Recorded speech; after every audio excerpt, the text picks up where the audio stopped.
For all our editorial board sessions, we invite the candidate to say, "This is who I am, this is the position I'm running for, here's my background." We start asking questions, and 30 minutes goes pretty quick. Goes pretty quick. I'll give you the floor. Thank you, thank you. John Schultz, SCHULTZ. I'm a retired Florida State Trooper for nearly 20 years. I've been all over the state, various cities. Collier, I worked in Collier County, Lee County, Sarasota County, Orlando. My last 4 years, my last assignment was Lieutenant Governor's aide de camp, which is basically, in layman's terms, his bodyguard. I took care of his needs for the last 4 years. Prior to that, I was working our identity theft, criminal division, driver's license fraud. And then prior to that, I was doing traffic homicides, which brought me down to Collier quite frequently, unfortunately, to Alligator Alley and the Mockley Road area. I live in Fort Myers, up by Lee Memorial Hospital. My wife Kelly and my son Tyler live with me. I'm 40 years old. A lot of times when I'm walking door to door, people say I had to retire from the highway patrol to run for this spot. So to convince people in my district, especially in North Fort Myers, that I'm retired, they kind of look at me kind of strange, and because you don't look too old enough to be retired. Yeah, but look as young as I am. so I'm 40. Like I said, my wife and Kelly, my wife Kelly lives there in Fort Myers with me, and my son Tyler goes to Allen Park Elementary. So I'm a graduate of St. Leo University with my undergrad, and then I just finished this summer my master's from Barry University. Oh, okay. And what, master's in what? Administration, arts and administration. They have a arts and administration. Yep, it's pretty neat because it's a program hybrid between business administration and public administration. So it has classes of both. So me being in the public sector for the last 20 years, I kind of diversified instead of getting it in public administration, which I kind of went in there for, I talked to my advisor and he said, well, let's look at this. This gives you some of those public administration classes, but also the business, which we're getting down to the more marketable. So it's a Master of Arts. Master of Arts, right. Oh, okay. I said Master of Arts and Administration. I said, well, do those go together? Okay. What do you do now for a living? Well, the full time is the campaign. That's what I've been doing. The campaign. It's get tight on the family budget. Yeah, like the little legal pad there, trying to make everything match up and trying to keep everything square. My life is the campaign. I've been, in the mornings you make your calls, and then in the afternoon I've been walking, meeting the voters. I mean, it's been inspiring, going door to door. A lot of people are just taken back that the actual candidate is coming door to door. I had one gentleman in particular, well, you're supporting John Schultz, are you?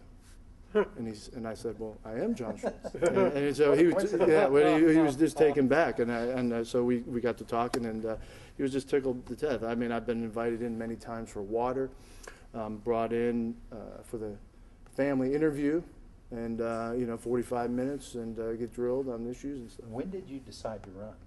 Well, in all honesty, I've always had a hidden passion for politics. I've always, and that's kind of gravitated towards taking care of Lieutenant Governor Cotkamp. Growing up, I watched Walter Cronkite and CBS News with my family, and always been a current events type of guy. And you know what? If you watch those things, you kind of form opinions very quickly. And growing up, Ronald Reagan's birthday is on my birthday. I was born on Ronald Reagan, so he was president then. So I always had that. You're kind of watching the news all the time. So that's where my hidden passion was. So I always thought in the back of my mind, I've done my time in public service, and just to me another gradual step towards that. So. What are you hearing when you go knock on the door? What's the voter telling you? It's funny you ask, because when I did the Florida Chamber interview, they asked the same question, and basically they're throw all the guys out. Throw all the guys out, but that's not the adjective they used. So insert that. But yeah, that is what I'm hearing. And then they ask me, "Are you an incumbent?" and I, quickly inform them of my background. And but that's, a lot of people are frustrated. Yeah. I mean, a lot of people, they feel that whether it's Tallahassee and especially Washington, that no one's listening to them. And that's what I've learned as a trooper.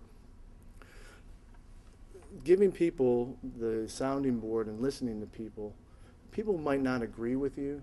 I mean, I don't agree with my wife 100% of the time. So I doubt I'm going to agree with all these organizations or individuals door to door. Right. But giving someone the respect of listening and airing out those differences is what people are looking for, and they just feel that no one's listening to them. Do they, or do you ask them about the issues? What's important to them, or do they volunteer? The ones that come to the door, I've only been bitten by one dog, by the way. That's all right. They usually have in their mind what's on their mind, meaning the issues that are, be it, Second Amendment rights, be it the economy. So usually if they're willing and they have the time, and I didn't interrupt them at dinner or lunch or in something that they're doing, and they feel the need to start the dialogue, they usually bring up that issue. So. Does anybody bring up immigration and the Arizona law? Very much. What are your thoughts on that? My thoughts are, first, we have to secure our border. And I kind of, I look at this a land of America. We can do anything. We have sent a man to the moon, but we just can't. Why can't we just get this fence built or to secure our border? Mm-hmm. So obviously, whatever we do, we have to secure our border. As me being in law enforcement, I wish I had the tools of the Arizona law, because time and time again, when I was working the road, if I stopped a car on the interstate, Right. and you'd be surprised. I mean, sometimes people say, well, people just lie to you in law enforcement. Well, That doesn't surprise me. right. But there are a lot of people that are just blunt honest with you. Oh. And I've had them where they said, we're here all illegal. We would call ICE, immigration. Right. Unless we had a bus load of illegals, they would not They come out. wouldn't even come. They wouldn't come. So we could take into custody the driver for no driver's license, but here I'm letting people that I know that are in this country illegally, Right. I have no powers. When I was working as a trooper in the fraud investigations, I was on the Secret Service Financial Task Force, Fraud Task Force. The federal agencies can't enforce state statutes, and vice versa. I couldn't enforce federal statutes. Right. So when we joined these task force, then we were able to work together as a team. So we would do, the Secret Service, we would do an identity theft case. Driver's license fraud was always the passport to criminal activity. Once you got a driver's license, you go down and get a checking account, and then you just started the ball rolling. But the federal agencies wasn't able to charge someone with driver's license. So they would let me do the driver's license, and then they would charge them with the federal crimes of the identity theft. So that's a good partnership of working together. It's just that's what would happen with the federal. We couldn't enforce any of the immigration because we didn't have those federal powers. So then that, from what I've read of the Arizona law, it just gives those powers, mimics to the state and local officers. It would give the Arizona Highway Patrol the Ability, right to yeah. take those people in. This is great because you've been out on the road and you make the traffic stops and you've been schooled in probable cause. Do you see the argument that many are making, including our Congressman Connie Mack, that this opens up, what Arizona did opens up a whole can of worms? With racial profiling? Absolutely. And that's the same argument we heard with the safety belts. And, the safety belt was, the argument was, well, if we make it a primary law, we're just going to have officers out there doing, rogue stops, profile stops. I haven't seen any stories since that has happened. I know it's just recent. We just changed to make it a primary, a little bit of. What you mean is previously it's against the law not to wear a safety belt, but you couldn't pull a person over for that. Correct, And correct. now you can. Now you can. It's a primary violation. It used to be a secondary violation. If you had a tag light And the out. concern was that if I saw somebody that I didn't like this color of their skin, Right. I could pull them over and charge them with. You're right. Just pull them over for any reason and, basically harass. Well, law enforcement. Does that ever happen out on the road? I mean, Well, in the highway patrol. But is that a danger if you pass a state law? Will, do you see police? I don't- Right. Can you foresee any sworn officers, city police, county sheriff, highway patrol? Sure. That would pull people over and say, that guy looks Hispanic, I'm gonna check and see if he has his immigration papers. I don't believe so. I mean, especially in this area in South Florida. I mean, if we left here and went down to Mockley Road, I'd have to stop a whole bunch of cars. I mean, there is, like I always tell people, we live in a target-rich environment. I mean, if I wanted to go down to Mockley Road here, I mean, it won't take me long to find someone to stop. I mean, there's between speeding, tag violations, and now a primary seatbelt law. There's plenty of issues out there for me to go out and basically make up something to pull someone over because of the color of their skin. I don't think, I mean, not this officer would. And I would hope that my brothers and sisters. And that's written into the Arizona law that they can't do it. They can't do it. And my question was, can you actually legislate that? Well, in our agency, we would fill out a form. We fill out a racial profiling form every time we do a traffic really? stop. Yep, and it lists the individual, the race, and why we stopped them. So you could see, I mean, if something like that happened, if there was a complaint, if you're a trooper and there was a complaint, we could pull all your traffic stops and quickly look and say, you know what? John Smith here is only stopping Hispanic males. It wouldn't take us long to go through those checks and balances to figure that out. And I would hope that they would, if a complaint came in, the supervisor would address that, and they would. So John, back to that question, would you favor a law I would in favor Florida? it. I favor it. It was a long way to get there, but No, that's good. No, that's very interesting. Yeah, well, when You we- have a perspective that we haven't run into. And when I'm out campaign. meeting the voters, they love to hear that because I have that firsthand knowledge and that life experience. So. You just mentioned driver's license fraud as the passport to other illegal activities. How easy is it in Florida to either get a fake driver's license or to get the documents that allow you to get a real driver's license that's really not valid? In the old days, it was very easy. I worked a case where a gentleman took his birth certificate. His last name was, this case has been resolved, so I can say, his last name was Izzo, and he just typed an R in front of it and made himself Rizzo. He had like 15 or 16, a lot of DUIs. So he went undetected until modern technology and myself caught him through going through the criminal database, the driver's license database, the photos. So every day it gets harder and harder. You know, the Real ID Act, there's things in place. We use facial recognition now through our photograph database. There's just tools in law enforcement that they have to better prevent that. Am I saying it's 100% foolproof? No. I don't know of anything that's 100% full. And with the criminal mind, as we see with forgeries, they can forge documents. I mean, if you have the means to pay people, you can buy birth certificates. I mean, we were having an issue in when I was working fraud with Puerto Rican birth certificates. There was a big black market for it. So, I mean, if you have the means and the money, you could buy these things. I mean, it just, in law enforcement, it just keeps us that much more on the cutting edge, you know, trying to deter some of this stuff. Is Florida uniform as far as you can tell, county to county, or is it easier to get an invalid driver's license in one county than another? No, it's all run through the Department of Highway Safety and Motor Vehicles. So even though the tax collectors are also issuing them, the highway, not the Highway Patrol, but the Department of Highway Safety oversees all that.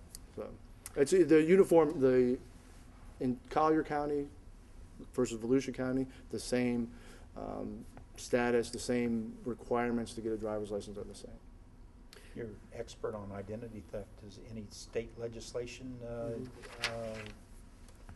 in your view, warrant it? An additional bill, a statute that might help? In doing my investigations and working with the state attorney's office, they were always able to prosecute under that. I never really heard a complaint that said, "Hey, I wish we had this tool." And I mean, Tools are there. Tools are there. I mean, each prosecutor sometimes, you know, they look at things differently. It's like anything else. The person behind the desk might look at something differently. And but we always, you know, we always put together good cases. With identity theft, they do leave a paper trail. And, you know, nowadays there's so many businesses with surveillance cameras and, you know, photography. I mean, technology is enhanced, especially fraud cases. Are there any other insights that you would take with you from the street to the legislature for legislation that might have more real-world backing than, Well, sometimes I see laws or the discussion of laws, and then I think to myself immediately, how is one going to enforce that? And how is one, as a trooper or law enforcement officer, going to enforce that type of law? And so those are the things, that's like the real world, because I've done that. And so those are the things that I would bring as a legislator to the, because I can tell my colleagues there, you know, it sounds good in theory, like a lot of things, but this is the reality of it, and this is what our officers, our men and women in these agencies are going to have to go through to enforce this type of law. Texting, for instance. To me, if you're texting while driving, that falls under the careless driving Right. statute. You don't need it. We don't need it. To me, if you're texting and driving, that falls under that 316-1925, careless driving. So to make a specific carve out something for text, I mean, to see someone texting, I mean, as a trooper, I mean, it's going to be in that special situation where I'm going to catch someone texting and driving, because Wouldn't you have to see him do something that right, shows a reckless? right, that, and I would have to see inside them actually physically doing that. Now, I'm supposed to be doing that as I'm driving behind Jeff here and making sure I don't hit Jeff. So, I mean, it just puts a burden, I mean, unless we ran some kind of special detail. So I think we already have the laws in place, so that, you know, if someone tried to introduce something like that, the answer to your question is I could give that real world view. do you see that as your niche? Because most of in fact, all of the candidates for the Florida legislature by now, we'd be talking about oil Mm-hmm. and education and Right. all kinds of things. We're talking about Well, cop stuff. the concept, well, life experience and my work ethic. I mean, those are the two things that I've been telling people on when I go door to door. I have a different view of things, a real world view of being out there, talking with people, listening. I was interviewed by a competitor agency organization, and she said, "John, do you find it a big leap going from a trooper, law enforcement officer, to a legislator?" Yeah. And I rattled off the 5 or 6 that are up there now. And I said, as officers, we are presented with issues, problems. We gather the facts, we weigh the facts, we follow the law, or make common sense solutions. I said, isn't that what our legislators are supposed to be doing? And she looked at me, and I could see the wheels spinning, and then and she nodded, agreed. But really, that's it. I mean, we are out there. You're not behind a desk. You're meeting people. You're talking to people. You're seeing the struggles. In the last 4 years with Lieutenant Governor Kottkamp, I've traveled the state. Well, right now, the law, or at least the state by policy, you can't drill offshore in state waters. Correct. Which is within 3 miles. 3 miles. What, we know what the policy is now. What's your thought on that? Should that change? What about drilling in state waters? My view is, I don't want to take it off the table. I really don't want to see us ban something just yet, until we, again, parlays back to what I said, gather the facts. If BP cut corners, and I've read a bunch of different articles, but there's one that sticks out in my mind, that there was a valve that they didn't put in place. Yeah, right. Because it was expensive. Or if this is the truth and the BP was reckless, then let's hold them responsible. Why penalize a whole industry? Because prior to this, when I searched for oil disasters, when this came up last legislative session, it was hard to find in America, unfortunately now we have what has happened, but prior to that, you could not find. I found a California incident in like the late 60s, but other than that, nothing, no major ones in the United States. So you're okay with the current state policy, but you would not favor a amendment to the state constitution? Correct. I find the Constitution precious, just like the United States Constitution. There's already a law in place. I don't see why we have to amend it. And personally, Because you guys that we elect go up to Tallahassee can just at the last minute change it. change it, like that. right. I'm not there yet. But yeah, exactly. I mean, if there's a law in place, I think we should, and let's gather the facts. If they're held responsible, then let's hold them to the fire. How about education? If you're familiar with State or Senate Bill 6, Correct. which was passed and vetoed, Mhm. and a number of things in it, but primary is teacher tenure And merit pay. Right. Those two things are great. I think we need those. The problem I had with Senate Bill 6 was, and from what I heard from the insiders up in Tallahassee when I was up there, was the teachers were not at the table to help craft this legislation. Mm-hmm. To me, you have to have all the stakeholders involved. If you wanted to change something in my profession as a law enforcement officer, you would have to have all the stakeholders there. You can't have radical change in their view without having them there. So if I was involved in the leadership in the House there, I would have made sure we would have had everybody there at the table. If they didn't want to participate, I would have educated everybody in your world that they don't want to participate, and then we could have went, but at least make sure that everybody's there, because at the end of the day, the teachers are where the rubber meets the road. Mm-hmm. You need buy-in from them, and you want buy-in because they're the ones teaching our children, and that's the core mission of their job, is to take care of those kids. Do state schools have enough money to do the job that we expect? I have the idea that I would like to look at the administration costs and how much we're spending on administration versus, and the money's going in the classrooms. I'd really like to look at that and see if we could pull some more out of administration into the classroom. My son, he goes to Allen Park Elementary in Lee County. I've heard every time I visit his classroom, I mean, he has everything there, what I believe he needs. But then again, I'm not the teacher. So again, going back to having the buy-in with the teachers, I would want to hear from the teachers. What do they need, if any? I've heard from some that say, John, quite frankly, in kindergarten, we don't need computers.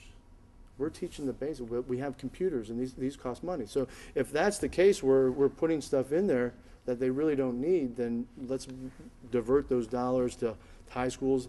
With the Lieutenant Governor, we visited Dunbar Middle School and High School up in Fort Myers a couple years back. Right. They have a great on-the-job training with Microsoft and the computer software programming. These kids are coming out with certificates and stuff to where they have real-world training. So if they don't need the computers in kindergarten, let's get them to where they need them. So common sense type of things. I mean, you don't need computers sitting in a classroom not being used. One of those education issues in SB 6 was merit pay. Mhm. Okay. And I think I heard you say that merit pay is a good idea. Mhm. Okay. But how do you make that happen? It's easier said than done. Sure. Like a lot of things, the tough things are easier said than done. We had in one of the things that came up a couple years ago in our world in law enforcement was they wanted bonuses. Mm-hmm. Same thing. The personalities come in. Well, if I tick off my boss, I'm not going to get a bonus. I'm going to be held hostage to this. So those are the things, the challenges that are going to come up when you try to do that. I think there just needs to be a way crafted and not reinvent the wheel. What are other states or other businesses in the private sector doing with merit pay? And use those to help us craft a way to where we can reward our teachers, our good teachers, just like in our profession in law enforcement. There's no life planning in my world when I was a state trooper. We were always relied on the state legislature to give us a raise. We didn't have a step pay plan. So years go by, no raise. Years go by, no raise. And so with merit pay, with step pay plan, those are life planning issues where you can recruit good people and they want to do the job because they're rewarded. But what do you say to educators who say, well, merit pay for teachers won't work because how do you determine What's the benchmarks? What the benchmarks are, and then how do you assess them? Principals are too busy, they can't sit in the classroom and assess each teacher. It's not fair to go by test scores because all subjects aren't tested, Well, and to that is, I am not an expert on anything. I claim not to be an expert, but I would bring in people who are, and who, in their world. And it goes back to the stakeholders and the teachers that weren't there. If that was correct, they weren't there at the table for Senate Bill 6. Let's hear them out. And I really would like to know what works, because at the end of the day, I mean, if we have an F school And they say, well, we're changing, we're getting better. 2 more years, 3 more years. But in that silo of 2 to 3 years, your children are being left behind. They're not getting what they need. And that's the bottom line, is what we can do, because we have a short window of time. Because like my son, who's 6 years old, he's a sponge. He's a sponge. He absorbs all this information. Early education, I'm a true fan of it. I mean, but once he gets out of that, then where is he at if he wasn't getting that attention? So those in these schools that are up to par, you know, when someone says we're on the right track, but we're a D school and we're going for an F or a D, I mean, I just feel that we need to get everybody in at the table and start banging it out, because the bottom line is it's our children's education. We're Pakistan, India, it's not a United States, it's a global market now, and we have to stay abreast of it. We're going to be left behind.